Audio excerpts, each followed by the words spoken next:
అనిపించట్లేదా? పోయిన టర్మ్ లో పూర్తి క్లోజ్ గా జగన్ తో ఉన్నారు. జగన్ మీద చిన్న దెబ్బ కూడా పడకుండా చూశారు. వివేకానంద రెడ్డి హత్య కేసు పర్ఫెక్ట్ ఎగ్జాంపుల్ కదా.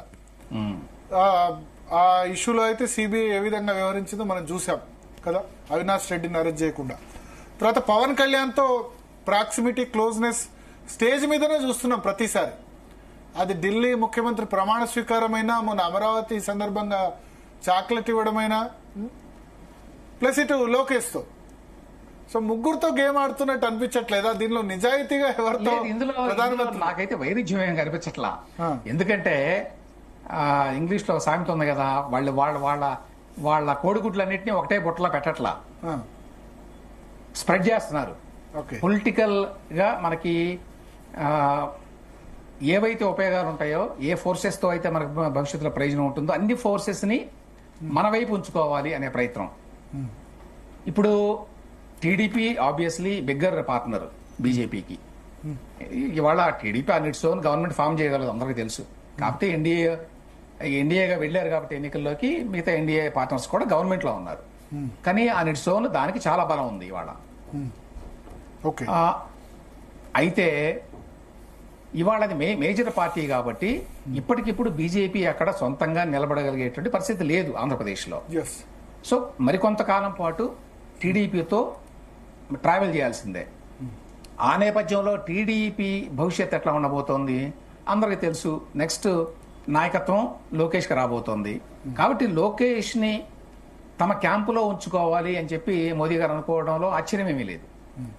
At the same time Pawan పరిస్థితి ఏమిటి అంటే, పవన్ తప్పనిసరిగా ఎన్డీఏలో ఉంటాడు, తప్పనిసరిగా బీజేపీ పార్ట్నర్ గానే ఉంటాడు. కానీ ఇవాళకి వాళ్ళ పవన్ కళ్యాణ్ కానివ్వండి, ఆయన పార్టీ జనసేన కానివ్వండి, ఆంధ్రప్రదేశ్ లో బీజేపీని అధికారంలోకి తీసుకురాలేదు. ఆ శక్తి, ఆ బేస్ ఇవాళ తెలుగుదేశం పార్టీకే ఉంది. కాబట్టి తెలుగుదేశం పార్టీని, పవన్ కళ్యాణ్ మనకు దగ్గరగా ఉన్నాడు కాబట్టి తెలుగుదేశం పార్టీతో మనకు పని లేదు అనుకునే పరిస్థితి లేదు ఇవాళ బీజేపీకి. అందులోనూ లోకేష్ ని గనక మరింత దగ్గరగా తీసుకుంటే మనకి ఇంకా అడ్వాంటేజ్ రేపు ఎప్పటికైనా. ఇప్పుడు మీరు అన్నట్టు జగన్ లాస్ట్ టైం ఏది కావాలంటే చేసి పెట్టాడు. కానీ ఏమైంది, ఎన్నికల ముందు పొత్తు విషయానికి వచ్చేసరికి జగన్మోహన్ రెడ్డికి పొలిటికల్ కంపల్షన్స్ కొన్ని ఉన్నాయి. అతను బీజేపీకి తోటి అంతర్గతంగా పొత్తు పెట్టుకోవడానికి సిద్ధంగా ఉన్నాడు. కానీ డైరెక్ట్ గా పబ్లిక్ గా వాళ్ళతో కలిసి చేతులు కలపడానికి అతనికి పొలిటికల్ గా కొన్ని ఇబ్బందులు ఉన్నాయి. అందువల్ల నేను కలపలేను అని చెప్పాడు. లేకపోతే బహుశా బీజేపీ లాస్ట్ టైము జగన్మోహన్ రెడ్డితో కలిసే వెళ్లేది. కానీ వెళ్ళిన లాభాలు ఎలక్షన్స్ కు ముందు వెళ్ళినారో అప్పుడు కొంత అయిష్టంగానే తెలుగుదేశం పార్టీ తోటి పొత్తు జరిగింది. అయితే ఒకసారి పొత్తు జరిగిన తర్వాత మాత్రం ఇద్దరి మధ్య అండర్స్టాండింగ్ బాగా పెరిగిన మాట వాస్తవం.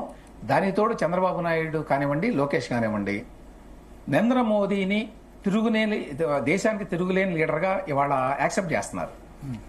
పదే పదే ఆ మెసేజ్ ని ఇస్తున్నారు. దాంతో కంఫర్ట్ లెవెల్స్ పెరిగినాయి ఇద్దరి మధ్య. వీళ్ళు ఖచ్చితంగా మన క్యాంపులోనే ఉంటారు. ఇక తర్వాత ఐడియాలజికల్ గా కూడా కొంత కంఫర్ట్ ఉంటుంది బీజేపీకి. జగన్ తో పొత్తు పెట్టుకుంటే కొన్ని ఇబ్బందులు ఉన్నాయి. ఆ పొత్తు కాలేదనుకోండి, ఒకవేళ అయితే కూడా అటు జగన్ కి ఇబ్బందులు ఉంటాయి, ఇటు బీజేపీకి ఇబ్బందులు ఉంటాయి. వేరే తెలుగుదేశంతో పొత్తు పెట్టుకుంటే అన్ని ఇబ్బందులు ఉండవు. ఎందుకంటే ఐడియాలజికల్ గా ఈ పార్టీ చాలా దూరం కాదు ఆ పార్టీకి. సో ఆ రకంగా ఆ అడ్వాంటేజ్ అన్ని ఉన్నాయి కాబట్టి ఇప్పుడున్నటువంటి ఈ బంధాన్ని ఇంకొంచెం మరింత బలోపేతం చేసుకుందాం అనే ప్రయత్నంలో భాగంగానే మోదీ గారు 2 గంటల సేపు నారా లోకేష్ ని ఆయన ఫ్యామిలీతో గడిపారని చెప్పి అనుకుంటున్నాను నేను. సార్ ఒక్క నిమిషం మీరు లైన్ లో ఉండండి. మనతో పాటు మాజీ మంత్రి సోమిరెడ్డి చంద్రమోహన్ రెడ్డి గారు జాయిన్ అవుతున్నారు చర్చ.